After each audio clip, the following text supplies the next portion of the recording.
प्यारे दोस्तों, आइए हम सुनते हैं भोलेनाथ जी की पौराणिक कहानी। माता पार्वती और भोलेनाथ भ्रमण पर निकले थे। भ्रमण पर इधर उधर घूमने से माता पार्वती के बाल बहुत ही उलझ गए थे, जिस वजह से मैया पार्वती को बहुत ही परेशानी हो रही थी। माता को परेशान देखकर भोलेनाथ जी बोले, क्या हुआ माता, तुम इतनी परेशान क्यों हो? मैया पार्वती बोली, स्वामी, भ्रमण करते हुए मैंने ध्यान ही नहीं दिया, मेरे बाल बहुत ही उलझ गए हैं। कितने दिनों से मैंने अपने बाल धोए नहीं हैं। सोच रही हूँ वो सामने जो नदी है उसके तट पर जाकर अपने बालों को धो लूं, ताकि मेरे बालों में से मैल निकल जाए और यह स्वच्छ होकर सुलझ जाए। मैया पार्वती की बात सुनकर भोलेनाथ जी बोले, ठीक है, तब तक मैं इस पेड़ के नीचे आराम कर लेता हूँ। तुम उस तट पर जाकर अपने बालों को धो लो, उसके बाद ही हम आगे की यात्रा कर कर वापिस कैलाश चलेंगे। मैया पार्वती बोली, ठीक है स्वामी, फिर तो मैं थोड़ी देर में आती हूँ। भगवान शिव वृक्ष की छाया में विश्राम करने लगे और माँ पार्वती एक साधारण स्त्री का रूप लेकर नदी पर बाल धोने के लिए चली गई। माँ पार्वती नदी पर पहुंची तो सब औरतें उनके लंबे बाल देखने लगी। मैया पार्वती बोली, सुनिए, आपके पास ऐसा कोई साधन है जिनसे मेरे उलझे हुए बाल सुलझ जाए? स्त्रियां बोली, हम तो पानी भरने आए हैं, भला हमारे पास यहाँ क्या होगा? जो भी है वो सब हमारे घर पर है।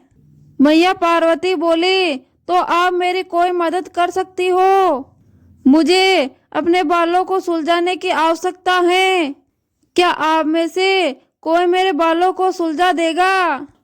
स्त्रियां बोली, क्यों, हम आपके बाल क्यों सुलझाए? हम ऐसे किसी के बालों को हाथ नहीं लगाते। हमें तो ना धोकर घर पर भोजन बनाने की तैयारी करनी होती है। हमारे कपड़ों पर बाल गिर गए तो हमें फिर से नहाना होगा और इतना समय हमारे पास नहीं है। उतने में दूसरी स्त्री बोले, हाँ, हम यहाँ तुम्हारे बालों को सुलझाने नहीं बैठेंगे। तुम्हारे बाल टूटकर मेरी साड़ी पर लिपट जाएंगे और यदि भोजन में कोई भी बाल आ गया तो घर वाले मुझ पर बहुत गुस्सा करेंगे। चलो रे चलो, हमें तो देर हो रही है। उतने में वो स्त्रियां तो चली जाती हैं। फिर एक स्त्री आती है और वो बोलती हैं, बहन, तुम्हारे बालों में कंघा फेरना पड़ेगा और साथ में तेल भी लगाना होगा जिनसे बाल मुलायम हो जाए, फिर ये बाल आसानी से सुलझ जाएंगे।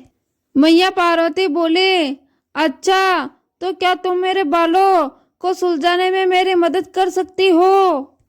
मेरे पास ऐसा कोई साधन नहीं है जिनसे मैं अपने बालों को सुलझा सकूं। उतने में वो जाने वाली स्त्रियां रुककर बोलती हैं, इसके घर में एक टाइम की सब्जी बनाने का तो तेल नहीं है और ये तुम्हारे बालों में तेल लगाने के लिए कहाँ से लेके आएगी? शांति बहुत गरीब है, ये एक छोटी सी झोपड़ी में रहती है। शांति इन सब की बात सुनकर बोलती है, बहन, आप इनकी बातों पर ध्यान मत दो।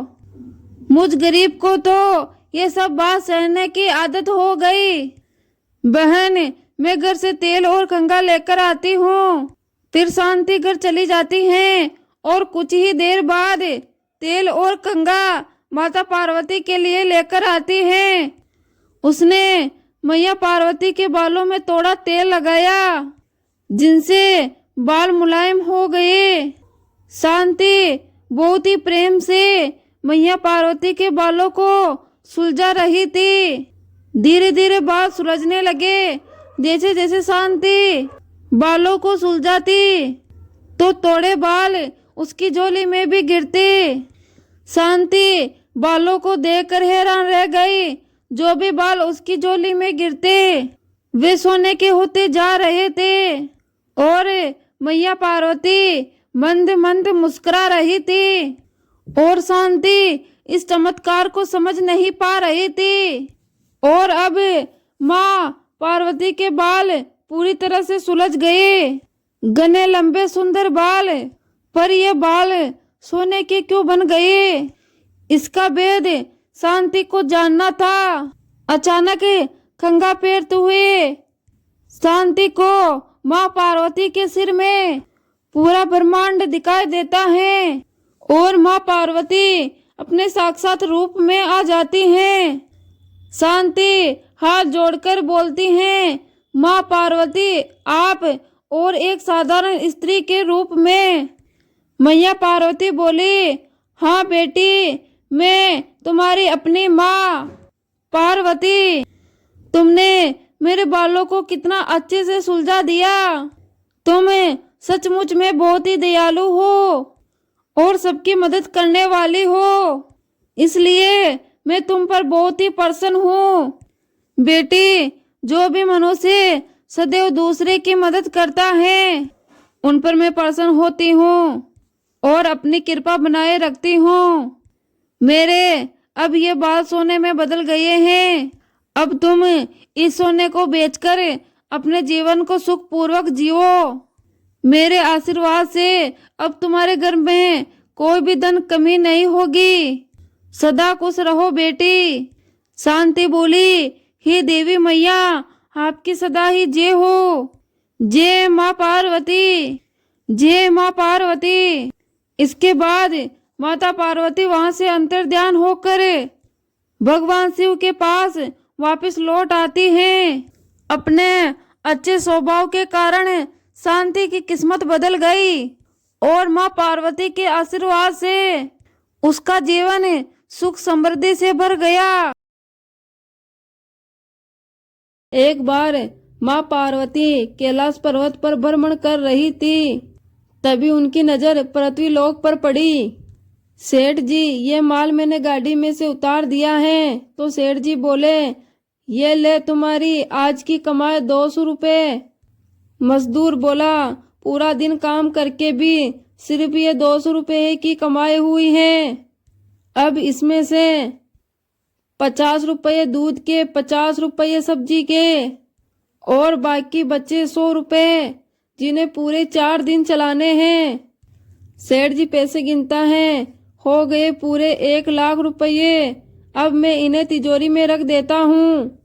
और इधर कुछ महिलाएं साड़ियाँ खरीद रही थी, तो वो बोली, नहीं भैया, ये महंगी साड़ी है, आप कुछ सस्ती साड़ी दिखा दो। हाँ भैया, ये 100 रुपये वाली ठीक है। गरीब महिला तो 100 रुपये की साड़ी ही खरीद लेती है और अमीर महिला, हाँ भैया, ये साड़ियाँ ठीक हैं, इन्हें पैक कर दो और लो इनके 6000 रुपये। माँ पार्वती कैलाश पर्वत पर से गरीब और अमीर दोनों को देख रही थी। माता पार्वती बोलती हैं, आखिर जिसे जो चाहिए उसे वो मिलता नहीं है और जिसके पास पहले से ही हो उसे और मिल जाता है। इस प्रश्न का उत्तर तो केवल महादेव ही दे सकते हैं। धरती का यह नजारा देखकर माता पार्वती भगवान शंकर के पास गई। महादेव, मैंने देखा है कि धरती पर जो व्यक्ति पहले से ही गरीब और दुखी है उसे तो और ज्यादा दुख ही दुख मिलता है, और जो व्यक्ति सुख में है आप उसे दुख नहीं देते। ऐसा क्यों भगवान? ये आपकी कौन सी लीला है?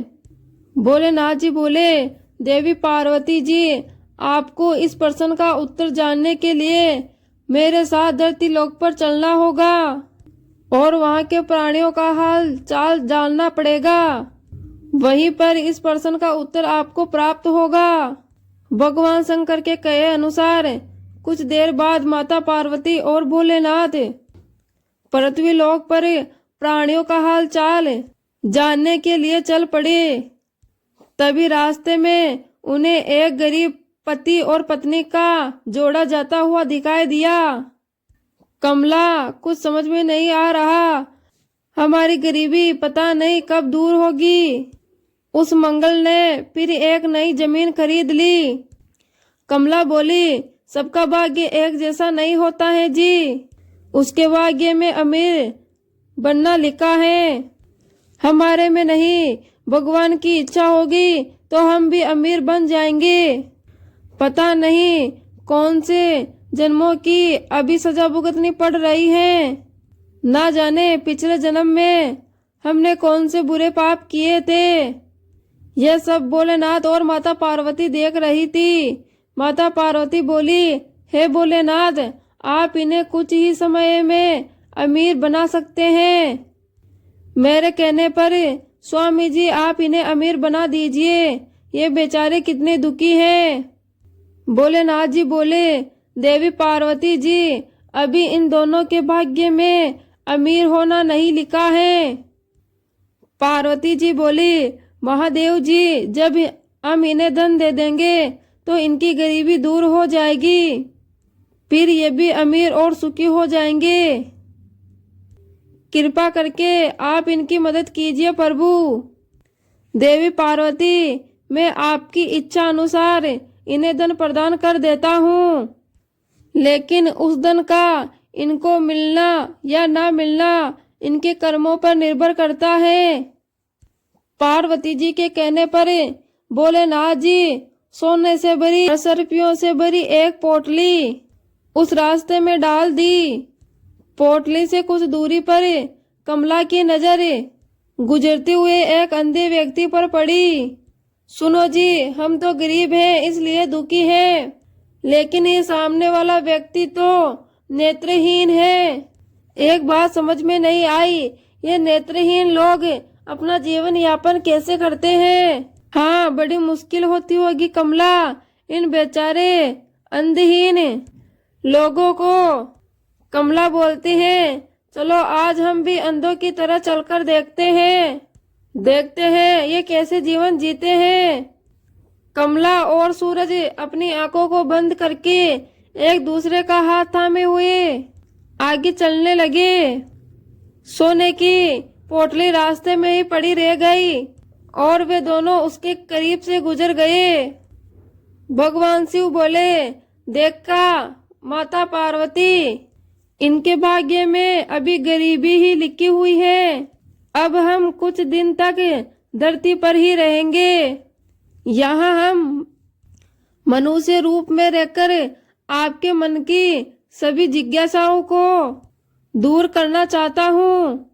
भगवान शिव और माता पार्वती मनुष्य का रूप धारण कर लेते हैं और पति और पत्नी के रूप में एक गांव के पास अपना डेरा जमा लिए। शाम के समय ये माता पार्वती भगवान शिव से बोली, स्वामी जी, मैं रसोई की तैयारी शुरू करती हूँ। यदि हम पृथ्वी लोक पर रहने आ ही चुके हैं तो हमें भोजन की भी व्यवस्था करनी होगी। मैं चूल्हा बनाने की तैयारी करती हूँ, आप तब तक भोजन बनाने की सामग्री ले आइए। माँ पार्वती चूल्हा बनाने के लिए बाहर से ईंटें लेने गई।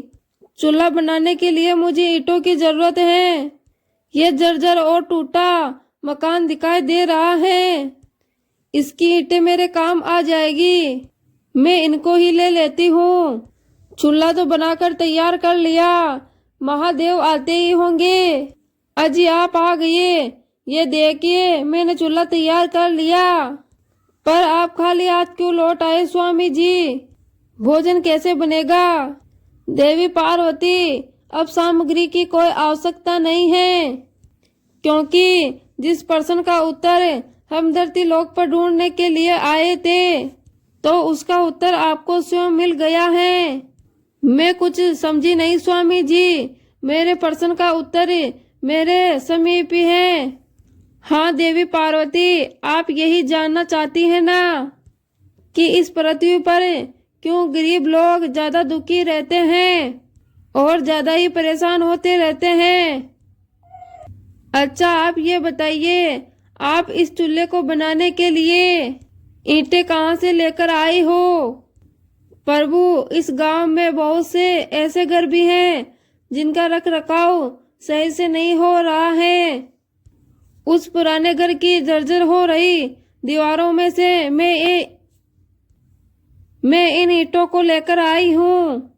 शिव जी बोले, इसका मतलब जो घर पहले से ही खराब थे, आपने उन्हें और खराब कर दिया, जबकि आप मजबूत घरों की दीवारों में से भी ईंटें ला सकती थी। प्रभु, जो घर अच्छे और सुंदर दिख रहे थे, जिनका रख रखाव उन लोगों ने बहुत अच्छी तरह कर रखा है, ऐसे में उन सुंदर घरों को बिगाड़ना मुझे अच्छा नहीं लगा। शिव जी बोले, देवी पार्वती, कुछ दिन पहले पूछे आपके प्रश्न का उत्तर यही है। जिन लोगों ने अच्छे कर्मों से अपना जीवन सुंदर बना रखा है, उन्हें जीवन में दुख कैसे हो सकता है भला? इस संसार में हर मनुष्य अपने कर्मों का ही फल पाता है। सबके पास सब कुछ नहीं होता।